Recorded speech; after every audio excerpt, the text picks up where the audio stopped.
Good morning, everyone. Welcome back to another episode of Lessons Learned, the dumbest thing I've ever done with money. My name is Suzanne, and I'm the head coach at G.R.A.C.E Financial Coaching. And today we are talking to Kevin Palmieri. Kevin has quite the background. Most recently, he's the founder and co-host of Next Level University podcast. Early on in his life, Kevin found success, but after a brush with near suicide, he realized he was not living a life he truly wanted. Since then, Kevin has become passionate about self-improvement and decided to make this his purpose in life and to impact as many people as possible. Since then, Kevin has become a role model podcaster and speaker. He is now in the top 100 with over 1,350 episodes listened to in over 125 countries. Kevin, thanks for joining me today. Thank you so very much for having me on. Hopefully we can live up to the bio. That's always the goal. We want to make the bio look good, but I appreciate your time. Yeah. So let's start with the obvious. 125 countries. What was the first country you were listed in? I would guess the U.S. So we're in Massachusetts. That's mostly where this all started for us. We had a nice local listener base in the very beginning. And then from there, it was, all right, we have to figure out how to make this a job and a career and all this stuff. And it's interesting. When you say all that stuff, it sounds really good. But that's not where anybody starts, and that's not where we started. And there's millions and millions of lessons between the day one and day today. Yes. What year was day one, would you say? It was April 2017. So we've been at this for 6 years now. Over 6 years now, yeah. Yeah. The bio makes it sound like an overnight success, right? No, Yeah. It's true. I just read that bio in less than 45 seconds. Yeah. And as a good bio, I think should, but that's the beauty of it. I always say where I am today is not where I started. And, I know we're not going to go super deep into the story, but that is the important understanding is I had success. There was not a lot of hope for me early in life. I found financial success in my mid-20s. I ended up quitting all of that and starting again from square one, and then now we are more successful than we've ever been. But that's it's just a flow. It's a roller coaster, and so much has changed in between. Right. Well, I'm glad you didn't jump off the roller coaster because I appreciate otherwise it. You wouldn't be here today. That's right. Let's go back to 2017 when let's go back to, beginning of 2017 where you're sitting there and you're looking at life and you're saying, I am successful. This is success. And you've start to come to the realization, well, this success isn't as much fun as I thought it was going to be. Yeah, I was in an industry called weatherization. So we would travel up and down the East Coast of the United States, making state and government buildings more energy efficient. That is why I've been to your neck of the woods. We did a giant school system down there where you are. And at this point in my life, my girlfriend is a model. I'm making really good money, $60 to $120 an hour, depending on where I'm working. I had just won a bodybuilding show, so I was quite literally in the best shape of my life. Sports car, new apartment, all the things. I had all of the external things. I expected all of those external things to create internal fulfillment, fix internal voids. That didn't happen. So when I had all of this success and I grinded my face off to accomplish it, it really broke my spirit and it really hurt my mental health when I realized that's not going to fix the stuff that's going on inside of me. That's when I started the podcast. I fell in love with this podcast. I love podcasting. You don't get to 1,400 episodes unless you love it, right? It just wouldn't make sense. In the beginning, I just wanted to have cool conversations with cool people, much like you, right? That was it. I want to have cool conversations with cool people. But I'm not going to pay my bills here. Like, what do I do? So work just got worse and my mental health got worse. And I ended up sitting on the edge of a bed contemplating suicide because I knew what I was doing wasn't sustainable, but it didn't feel like I had any way out. It didn't feel like I felt hopeless. I felt helpless. I felt stuck. I felt trapped. I ended up leaving my job in 2018. Okay. And I went full time into being a broke entrepreneur. There wasn't a lot going on in the beginning, obviously, but my goal was to be where I am today. I said, just imagine if you could podcast every day for a living.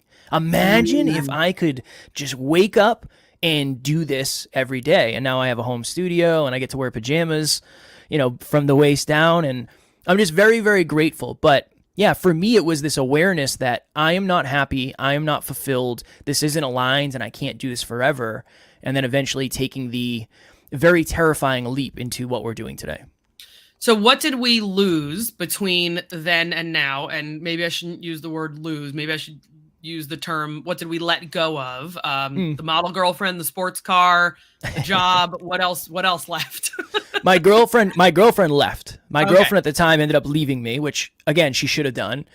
It got to the point where my car broke down and I couldn't get it fixed. So I ended up going into debt. I got sent to collections. That was a whole thing. So yeah, I ended up having to sell off my car for pretty much parts. I got All right, what kind of $1,500. car was it?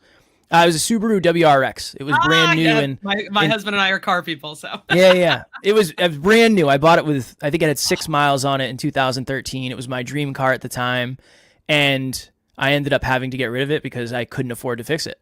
So that I gave up a lot of friendships.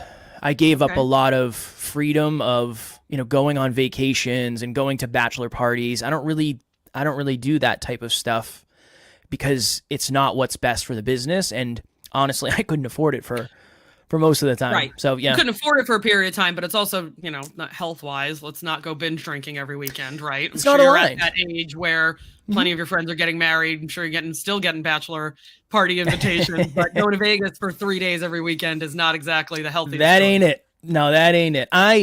One of the things I do is I pretty much put all of my money back into our business. Right. Okay. That's the reason we have grown as much as we have, is because, we make a good amount of money, but we don't live like it. The money goes back into the business because we're trying to grow this thing exponentially and leverage the compound effect. Tell me about the friendships you lost or terminated on purpose back then. So something happened where I'm very big on awareness, right? Awareness is so important to me. This is where it all started. The podcast used to be called Hyperconscious, acutely aware. I want to know everything about myself. I was dating this young lady, and she said, "Hey, I haven't met your friends." And I said, "Cool, I'll have you over. We'll have a cookout. It's going to be awesome." She was going to meet 2 of my friends that day. I said, "One friend you're going to meet is the most respectful human on the planet. He's going to love you. He's my big brother. He's going to ask you about everything. He's going to love you. You're going to get annoyed with how many questions he asks. He's the best." And then I said, "The other one," and I had to pause for a second.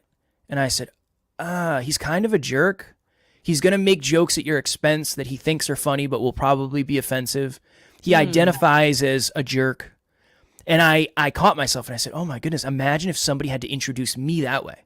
Imagine if that was the preface you got before you met me. Kev means well, but he's really, really rough around the edges." I asked myself a question that day, Suzanne. Are the people in my life the best from my past or the best for my future? And anybody who got stuck in that first bucket, the best from my past, I started to distance myself from. And that is one of the most challenging things. I miss these people. I cry about these people more than I'd like to admit. I do. I love them still. But it's hard enough to succeed on your own, never mind when you're carrying somebody that doesn't even want to go where you're going or subconsciously is holding you back because they're afraid of being left behind. So it's really gotten to that point where, and this is a conversation about money too. Sometimes you have to make short-term decisions that suck for long-term success later. And a lot of the relationship purging or distancing has been that too. We talk a lot about making short-term sacrifices to have long-term gain, right? So if we're paying off debt, that might mean, full disclosure, my husband and I have not gone out to eat in 2 months because we've had other bigger things that we wanted to put money towards. And I know some people are going to think that that's crazy. And how is that humanly possible that you haven't seen the inside of a restaurant in 2 months? But it's true. We have other things we want to do in the fourth quarter of this year that we kind of looked at each other at the end of May and said, do we really need to eat out in June? And then we just carried it over to July. And so we said that money that we would normally have eating out, $350, $450, depending on who's coming to town, what our plans are, that's going towards something bigger and better at the end of the year. Yeah. And so those are the short-term sacrifices we make, right? Yeah. But another thing we talk about on here a lot is boundaries and toxic relationships, and not just toxic relationships with people from your past or currently, toxic relationships with money. And some of those things go hand in hand. The toxic person goes hand in hand with the toxic relationship, goes hand in hand with the toxic habit. Yeah. It's one of the most challenging things is understanding that we have a relationship with everything. Everything we come in contact, you have a relationship with technology. You ever met somebody who says, "Oh, I'm just not tech savvy"? Yeah, no, I understand that you just have a negative relationship, or you haven't experienced that, or you haven't worked on that relationship. Health, wealth, love. We all have relationships with that. It's very important to understand what your relationships are. And then here's the layer. You also have relationships with relationships. So if you are subconsciously afraid to be alone, you might hang on to people, places, things, and ideas that you shouldn't. Yeah. That's, there's layers to all of this, but that was one of the most challenging parts of it. And honestly, the financial side was very hard too. It's not easy starting a business with no business background and trying to figure all this out. I have a wonderful business partner, which I'm grateful for, but that was the hardest. I can't imagine 5 years ago being on a podcast to talk about money. That was never a thought I had. It was like, okay, no, I don't think so. Yeah. Is that because it would have been too embarrassing? Or it no, would have been, we're struggling to get by, I can't talk about money? I refused. I would not talk about money on the podcast until we were financially free. I refused to, because I feel like a fraud. I feel like a hypocrite. If I'm talking to you about money and I can't handle my own money, I can't do it. You'll be able to tell. I'll be dancing around questions. I can't do it. So I just never understood how much I could learn about money by just practicing small things every day for the last 6 years. I was going to say, and you also are a big practice what you preach person. Definitely. So by not talking about money while you guys were, whether it was struggling or making ends meet or paying the bills or getting in the black or getting out of the red, you're going to practice what you preach. Got to. I can't effectively communicate something that I don't believe, and I can't really believe something I'm not doing. Yeah, absolutely. Well, that leads me into our big question, Kevin. I created this show so that people would realize we all make financial mistakes, but hopefully some of those people out there can learn from others, such as yourself. So, Kevin, what is the dumbest thing you've ever done with money? Two things. One, when I was making like $100 an hour, my coworkers and I would go out to the bar at night, and I would literally ask them, how many shots can I buy at once? And I think the most I ever got maybe was like 25. And we would just walk around the bar handing them out to people we didn't know. It's just, I never expected to make that much money, so I was so quick to just get rid of it.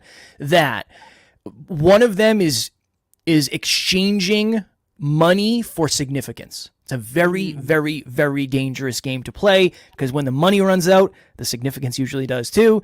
And then I would say the car. Yeah, when I bought my first quote unquote sports car, my first brand new car, I was making $14 an hour with overtime. And I went and bought a $33,000 car, brand new off the lot. Now, luckily, I got a good interest rate because I had high credit and all that. But I was so focused on, it's only $420 a month. That's fine. That's not that big of a deal. $420 a month today and next month and the month after, well, okay, fine. You can see that. But in 2 years, if I want to become an entrepreneur, that's going to hold me back. If I want to have kids, that could hold me back. If I want to buy a house, the short-term pleasure versus the long-term logic, that was one of the biggest mistakes I ever made. And that was with everything. And I wouldn't change it. Okay. I wouldn't change it, and here's why. One, it didn't negatively affect me a ton. The car didn't it didn't really hurt me. The shots, no, I'd probably do it again. I'd probably do the same thing. Except it wouldn't be shots now. Maybe it would be dinner, or I'd give that money to charity instead. Right? Right. I was giving it to charity, just wasn't a very positive charity at the time. It was that charity wasn't making a huge difference in the grand scheme of things. Yeah, no, it probably wasn't good. Your point about making, money being significance, translating what you have in money into your significance, that really ties in with a lot of things. So like if you have a job and that job is your identity, what happens when that job goes away? You're a big time. I come from the commercial real estate world. You're a big time commercial real estate agent. You may not have a deal come through, 2 or 3 years, and then you have a $45 million closing. and it's 42% of 45 million or whatever you've worked out with the buyers and the sellers, depending on who you're representing. And to lose that kind of job could be to lose significance in someone's life dramatically. And if we don't have a good handle on what I don't like the term work-life balance, and maybe you're going to tell me I'm wrong, but work-life balance says to me that you have your work and your life and you're trying to balance those two things. To me, your work is inside of your life. And if you lost your work tomorrow, Kevin, if podcasting ended at the end of this call today, I feel like at this stage in your life, you would still know what your significance is. Yes. But in 2016, 2017, you wouldn't have. One of the questions I was asking myself when I was having the suicidal ideations was, what are people going to say? The reason I was afraid to lose the job is because I made more money than any of my friends. I made the most money out of anybody in my family. There was a lot of significance and there was a lot of reputation there. I was afraid to lose all that. And here's the interesting thing. I lost all of it. I had to go back to square one where I was $35,000 in debt. Eventually I got a girlfriend who's now my wonderful wife over here, and she had to pay rent. She paid rent for me to live with her, and she bought food. And it's like, I went from the highest of highs to the lowest of lows, and now we're back on a sustainable high. And that's the biggest difference. I just bought a new car, like one of my dream cars. What'd you get? I got a 2023 BMW 230i xDrive. Nice. It's wonderful. Nice. It's beautiful. I love it. But here's the thing. When I signed that paperwork, I did not expect to feel any better. I didn't get that car to make me feel good. It's not going to make me feel more fulfilled. Yeah. I bought it because it's, for me, I've always wanted it. It's a dream thing. I can do that now. I've earned that. But I don't expect that to make me more fulfilled. I don't expect that to make me more motivated to podcast. It's not filling internal voids anymore. That has been the kind of the arc of the story, is now at least I understand that, yeah, it's a nice car and I'll get compliments and that's great. But before, that's why I did it. Now, that's not why I'm doing it. You didn't experience the high of signing the paperwork, and you're not going to experience the high every time you get in there. You're going to take the car and you're going to go from point A to point B. Yeah. Right. During your travels, look around the car and go, yeah, this is nice. Yeah. This is nicer than the inside of the W.R.A.C.E. Right? Yes. Much.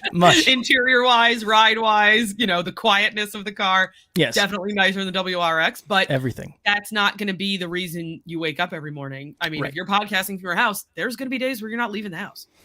Most days.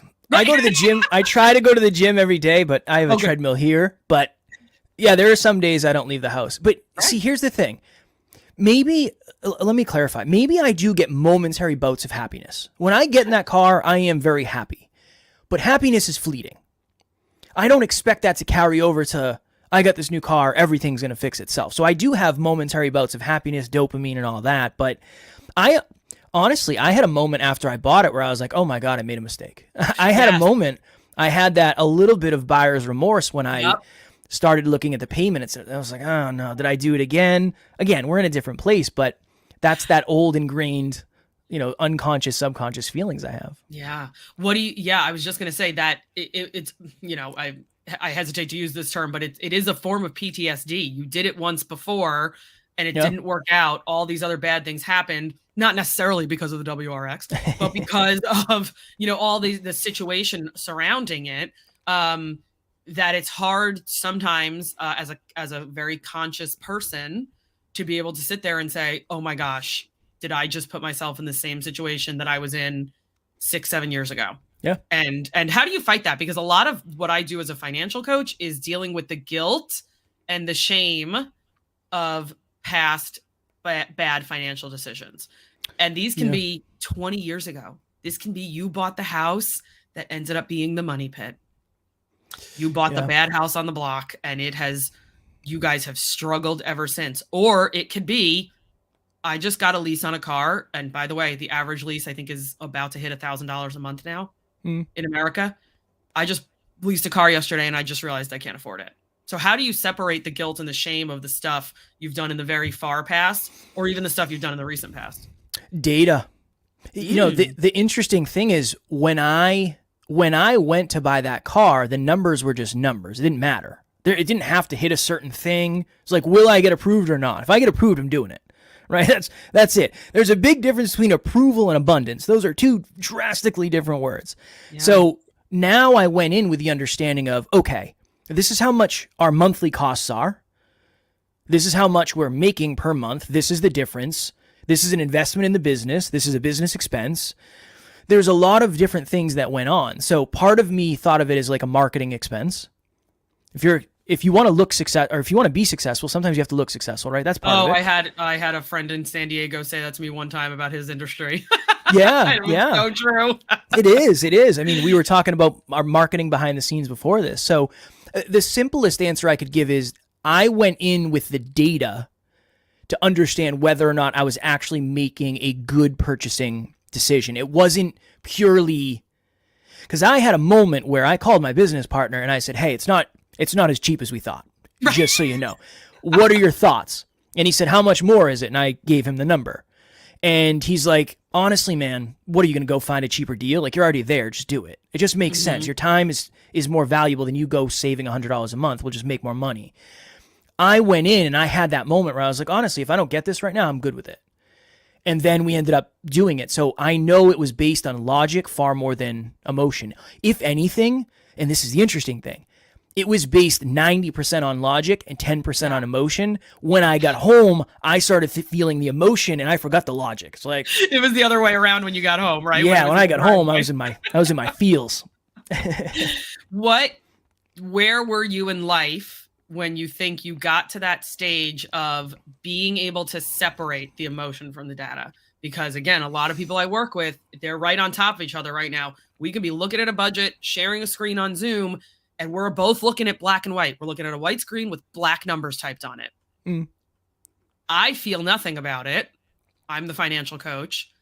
The person whose budget it is on the other end of the Zoom crying. So where do you think in your life in particular you got to that? I don't even know if I should call it a maturity level, but where were you when you were finally able to take a step back and say, wait, there's no reason to get upset about X because I have Y data. Where were you when you were able to separate those things? When I was very, very, very broke, but I was still buying books. Because in my mind, and my business partner helped me a ton with this, but in my mind, there's a big difference between a $15 cheeseburger and a $15 book. A $15 book is going to pay dividends for a life. A $15 cheeseburger is probably going to be pretty good in the moment. Definitely going to be pretty good in the moment. I'm dieting right now, so I would give a lot of money for a $15 cheeseburger. But it was that understanding that this is actually a very good decision because eventually it will pay off way more, and it's only $15, right? Like, I've spent $15 on dumber stuff than this. It was that. It was really that for me of, I have to logic this. The emotion behind it is I'm giving $15 to something that's not going to pay for years, but it helped me with my confidence. It helped me with my competence. So that was a really big thing for me is anything... If obviously I'm a self-improvement advocate, if I could advise anybody on money, I would say if you're thinking about spending money, it has to be the right amount, obviously. But if it's going to make its money back eventually, it's at least worth having a thought about. You don't have to do it, but it's more likely to make its money back if it's something that's going to improve self, environment, whatever. Absolutely. Well, that was going to be my last question, but you made me ask another one. Give me 3 titles of books that you bought back in the day that you do not regret buying. When you had that cheeseburger. Yeah. The Compound Effect by Darren Hardy is a really, really good book. That's one. Mindset by Carol Dweck is another one that it's the difference between a growth mindset and a fixed mindset. And when I first bought Rich Dad, Poor Dad, I was doing okay financially, so it wasn't really that big of a deal. Probably, there's a book called The 4 Tendencies by Gretchen Rubin. Yes. That's a really good book too. So yeah, those are 3 of the earlier books I bought when I was like, I don't know. Is this Audible thing going to go through here? Is this a good idea? Those are probably Right, three of the ones. The card that's connected to this, does it have any money attached to it? We've been declined many times, Suzanne, many times. Yes. Oh my gosh. Well, Kevin, this has been wonderful having you on. I'm so glad you reached out. And yeah, guys, check out Next Level University. They are all over the place. I see them everywhere. nextleveluniverse.com. They are on Instagram and LinkedIn. All of that information will be in Kevin's show notes today. Thank you. And Kevin, thank you so much again. And we'll definitely be in touch.